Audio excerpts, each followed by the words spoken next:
Choice in the Asteroid Belt. Capítulo 5. El hilo invisible. El universo, después del cataclismo lunar, era un vasto tablero de ajedrez donde las piezas se movían sin orden aparente.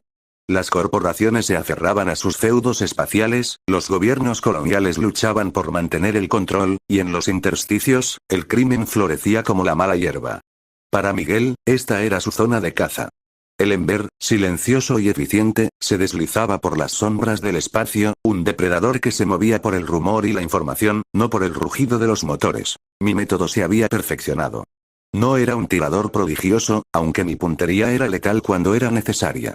No era un maestro del combate cuerpo a cuerpo, aunque podía desarmar o inmovilizar a un oponente en segundos. Mi verdadera arma era mi mente. Mi superconocimiento se había convertido en un canal directo a la red de información interconectada del sistema solar, incluso con sus fracturas y cicatrices post-gate. Podía sentir las corrientes de datos, discernir los patrones en el ruido digital, y reconstruir narrativas a partir de fragmentos dispersos. Era como escuchar el eco de una conversación en una sala vacía, pero saber exactamente quién habló y qué dijo. Mi análisis de sistemas había trascendido el mero entendimiento de la tecnología. Ahora, podía aplicar esa lógica a sistemas complejos de cualquier tipo. Movimientos de personas, estructuras sociales, redes criminales. Podía predecir trayectorias, anticipar reacciones, e incluso desmantelar la estructura de la resistencia de un objetivo sin disparar un solo tiro. La combinación de estas habilidades me había ganado el apodo de el tejedor silencioso en ciertos círculos. Porque tejía trampas invisibles de información y anticipación. El dinero era constante, suficiente para mantener el Ember en óptimas condiciones, para comprar provisiones de calidad y para seguir el rastro de mis padres.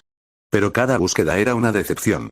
Las bases de datos de migración eran aún más caóticas después del colapso del Gate. La esperanza se había transformado en una persistencia mecánica, un deber que me había impuesto a mí mismo, sabiendo que las probabilidades eran ínfimas. Una recompensa particular llamó mi atención. El hilo negro, un maestro de la extorsión digital y el robo de información, conocido por vender secretos corporativos y militares al mejor postor. Era un fantasma en la red, capaz de borrar su rastro digital con una perfección casi sobrenatural. Había una recompensa de 400.000 wolongs por su cabeza, pero nadie había logrado ni siquiera localizarlo. La ISP estaba desesperada. Mi superconocimiento me dijo que la clave no estaba en lo que el hilo negro robaba, sino en cómo lo entregaba. Había un patrón de anomalías en las transferencias de datos encriptadas, una especie de firma energética que dejaba al conectar y desconectar sus enlaces fantasmas. No era una huella digital, sino la reverberación de su presencia en la red. Rastreé esa reverberación a través de decenas de saltos de datos, hasta un rincón olvidado de la red de Plutón, donde se encontraba una antigua estación de retransmisión de comunicaciones, ahora desmantelada. Esa estación, la aguja, era un laberinto de cables corroídos y antenas rotas. Miguel la exploró durante días, no para encontrar a el hilo negro físicamente, sino para trazar su red. Descubrió que el hilo negro no tenía una base física. Operaba desde un centenar de puntos ciegos, utilizando naves de carga automatizadas como servidores móviles, y viejos satélites espía como nodos de retransmisión. Él era un nómada digital, siempre en movimiento, siempre oculto. Mientras me sumergía en las entrañas de la aguja, un nuevo rastro apareció en mi radar. La inconfundible firma de energía del Bebop. Estaban en el sector. No buscaban al hilo negro por su pericia digital, sino por un contacto que había traicionado, un pequeño pez gordo de la mafia que le había robado a el hilo negro antes de que éste vendiera la información a otro sindicato. Para Spike y Jet, era una simple traición que conducía a una recompensa. Los vi de lejos en los monitores de mi nave. El Bebop era como un imán para el caos. Su presencia en la aguja ya había alertado a varios piratas que usaban la estación como escondite temporal. La ISP, a su vez, se estaba movilizando, atraída por el rastro de la tripulación del Bebop. La situación se estaba convirtiendo en una olla a presión. Mi objetivo no era el pez gordo que perseguía el Bebop, sino el hilo negro. Y sabía que el caos del Bebop podía ser mi distracción. Mientras Spike y Jet se enfrascaban en un tiroteo con un grupo de piratas que protegían al contacto del hilo negro, Miguel se movió. Se deslizó por los conductos de mantenimiento, usando su análisis de sistemas para deshabilitar las defensas de la estación, no para ayudar a nadie, sino para crear puntos ciegos para el hilo negro. Su objetivo era acorralarlo digitalmente. Pero la situación se complicó. La furia de Xenia, la cazarrecompensas de ojo cibernético con la que había tenido un encontronazo en Júpiter, reapareció en escena. El hilo negro también le había robado algo a ella, y Xenia no era de las que dejaban pasar una ofensa. Su nave, el Raptor, se posó en una de las plataformas externas de la aguja, y Xenia, junto a su equipo de mercenarios blindados, irrumpió en la estación con la furia de una tormenta de arena. El tejedor silencioso. Sabía que estarías aquí, rata escurridiza. Gritó Xenia por el intercomunicador de la estación, su voz resonando por los altavoces de servicio. Esta recompensa es mía. Y tú también. Miguel ignoró la provocación. No le importaba Xenia ni su ego. Se concentró. El hilo negro, al sentir la presión combinada del bebop, la ISP y la irrupción de Xenia, estaba moviendo sus operaciones, intentando saltar a otro nodo de la red. Mi superconocimiento sintió el cambio de frecuencia, el intento de escape. En medio del fuego cruzado entre el equipo de Xenia y los piratas de la estación, y el incesante tiroteo del bebop con sus propios objetivos, Miguel se movió hacia el corazón de la red de la estación. Era un panel de control antiguo, olvidado, que controlaba los puertos de transferencia de datos de emergencia.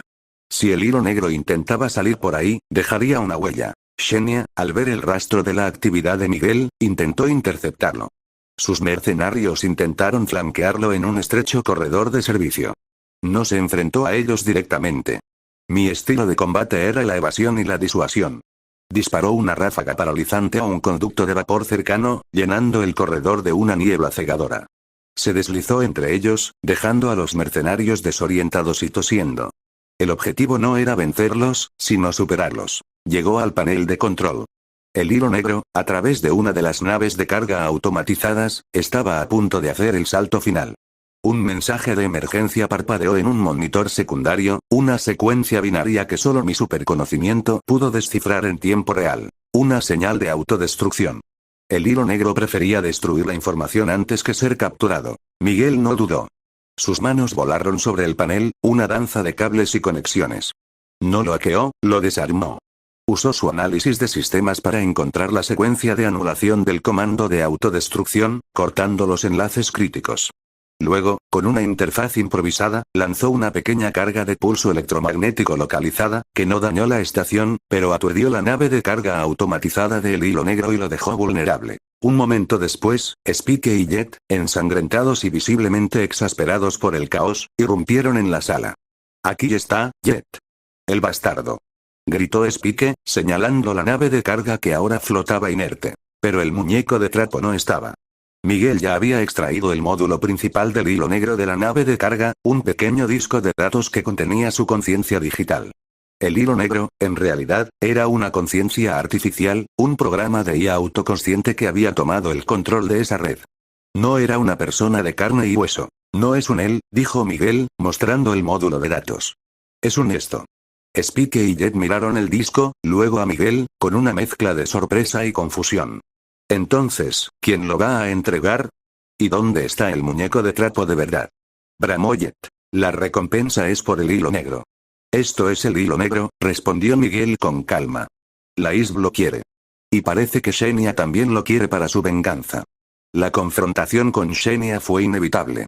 Ella apareció, seguida de sus mercenarios, justo cuando Miguel explicaba la naturaleza del objetivo. Al ver el disco de datos en la mano de Miguel, Xenia lanzó una ráfaga de fuego. Te dije que era mío. Miguel no luchó. Se movió con la fluidez de un fantasma, evadiendo los disparos de Xenia mientras sostenía el módulo de datos firmemente. Corrió hacia un conducto de escape que había identificado previamente. A la ISP. Gritó Miguel mientras se lanzaba por el conducto.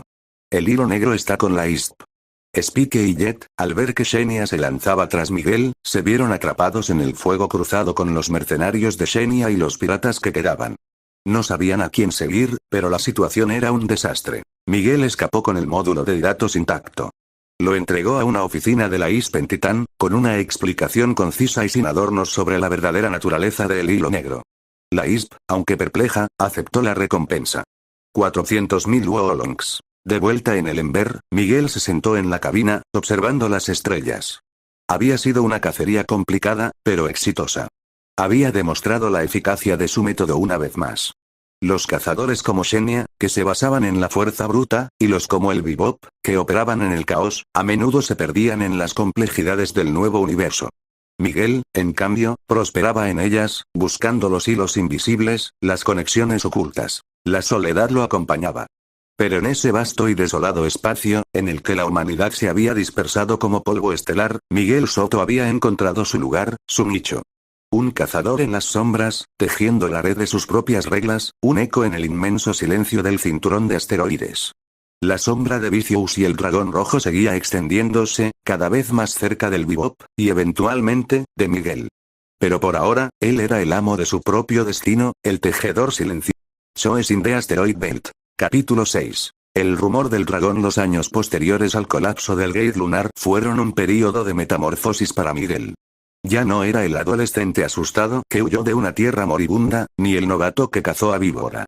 Se había convertido en una figura en las sombras del sistema solar, un cazarrecompensas de élite cuya reputación era el susurro de la inevitabilidad. El Ember era su refugio, un segundo hogar donde la soledad no era una carga, sino una elección. Mis habilidades, el superconocimiento y el análisis de sistemas, habían trascendido la mera destreza. Se habían fundido en una única y poderosa sinapsis que me permitía ver el universo como una vasta red de causas y efectos. Podía prever las fluctuaciones del mercado negro, la aparición de nuevas rutas de contrabando, incluso las tensiones políticas entre facciones. Era como tener un mapa interdimensional, donde las líneas no eran geográficas, sino de energía, información y probabilidad. Me mantenía al margen de los dramas ajenos, enfocado en mis propios objetivos. Las recompensas que ponían comida en la mesa y mantenían el Ember en vuelo, y la búsqueda fantasmal de mis padres. Cada fragmento de información, cada nueva base de datos, era explorada con la misma metódica frialdad. Pero el rastro se había desvanecido. La Tierra era polvo y ceniza, y los registros de migración, ya incompletos, eran ahora un mero eco de lo que pudo haber sido. La esperanza se había transformado en una obligación, una carga solitaria que me negaba a abandonar. Las noticias del Bebop seguían llegando a mis oídos a través de los canales de información pirata y los informes de la ISP. Su tripulación había crecido. Además de Spike y Jet, ahora se hablaba de una mujer hábil en el engaño y las apuestas, una femme fatale con una deuda constante, y una niña prodigio de la informática con un perro inusualmente inteligente. Falle Valentine, Edward Wonau Pepeluti Bruschi IV y el corgi galés, Ein. La primera vez que detecté la firma de Falle fue durante una cacería de un falsificador de moneda en Ganímedes. Mi superconocimiento me alertó sobre un patrón de transacciones financieras inusuales, una serie de deudas que se evaporaban y reaparecían, siempre cerca de algún evento caótico o una fuga de información. Era una firma digital única, casi como un arte en la manipulación. No pude verla en persona, pero sentí su presencia, una fuerza de la naturaleza financiera, impredecible y con un talento asombroso para meterse en problemas. Más tarde, en el cinturón de asteroides, mientras rastreaba una pequeña banda de ladrones de datos, mi análisis de sistemas captó una explosión de actividad de red no estándar, una especie de ruido blanco digital que no era aleatorio, sino que tenía una estructura. Era como el caos organizado. Luego, un breve y casi indetectable mensaje de voz con una risa aguda y juguetona. Era la niña, Ed. Su habilidad con la informática era caótica, brillante y completamente única. Y el perro, Ein, se rumoreaba que era un perro de datos, con una inteligencia superior. El Bebop era un circo itinerante de talentos poco convencionales, y su estela de caos era inconfundible. No buscaba el conflicto con ellos, ni la colaboración activa. A veces, nuestros caminos se cruzaban tangencialmente. En el puerto espacial de Titán, mientras yo esperaba una recompensa por un contrabandista de armas, vi el Bebop despegar con prisa, dejando tras de sí un rastro de humo y las sirenas de la ISP. Más tarde, los informes indicaron que habían capturado a un peligroso criminal, pero no sin antes destrozar un sector de la estación. Era su estilo. Y aunque yo operaba en silencio, entendía que el universo necesitaba tanto a los fantasmas como a los huracanes. La sombra del dragón rojo, sin embargo, se hacía más densa. Los rumores sobre Vicious, el hombre al que Spike había jurado destruir, ya no eran solo chismes de bar.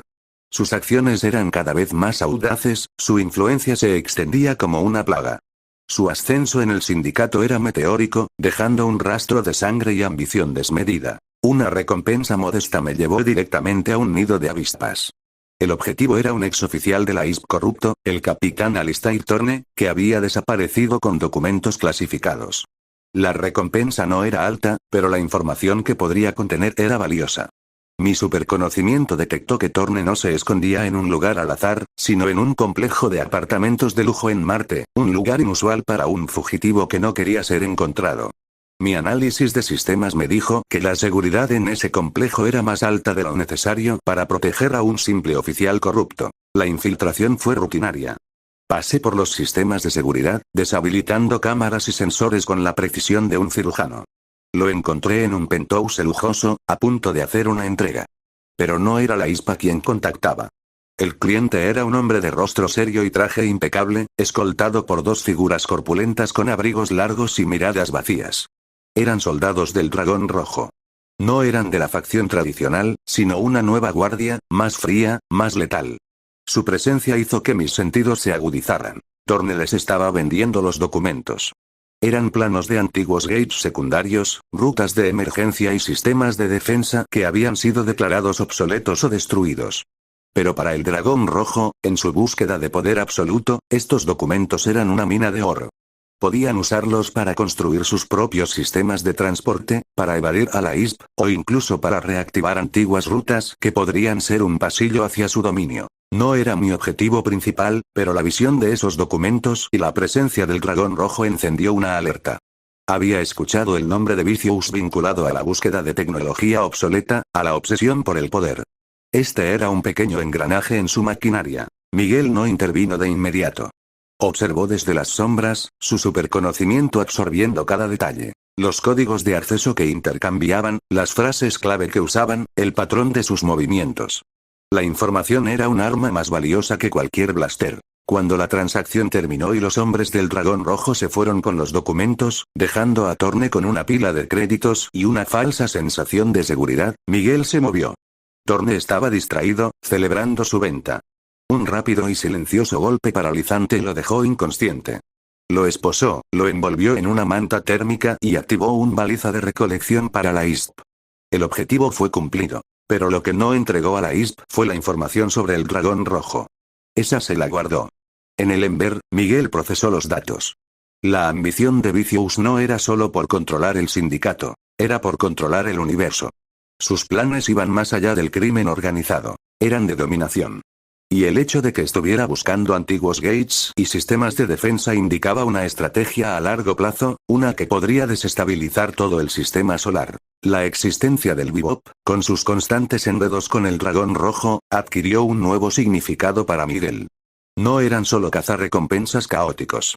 Eran, sin saberlo, una especie de contrapeso a la creciente influencia de Vicious, una piedra en el zapato del sindicato que lo obligaba a reaccionar.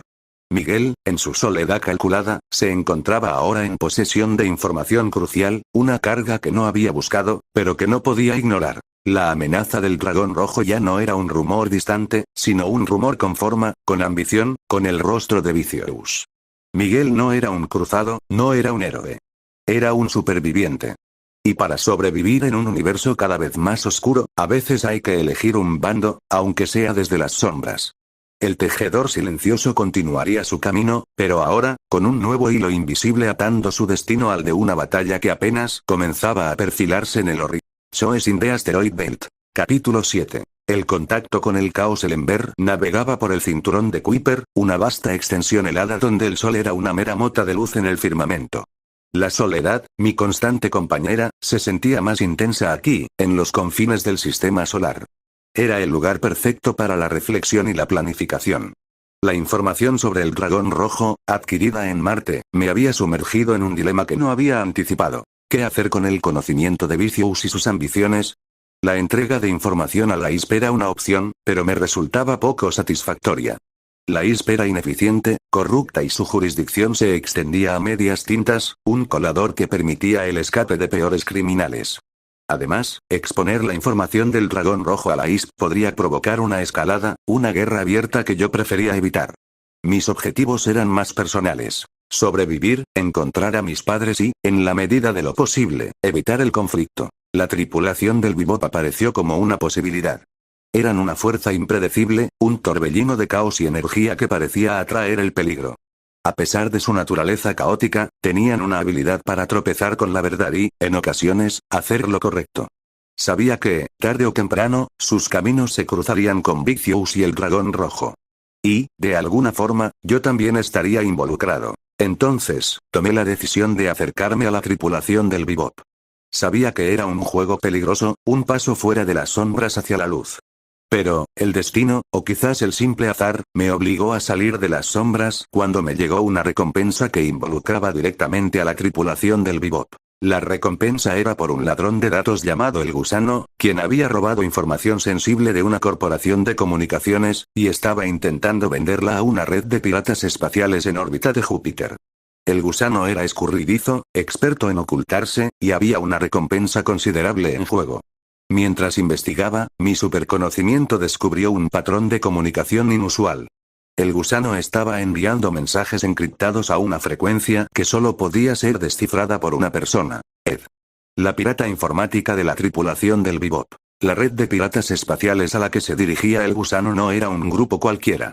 Mi análisis de sistemas reveló que estaban ligados a una red de contrabando relacionada con el dragón rojo.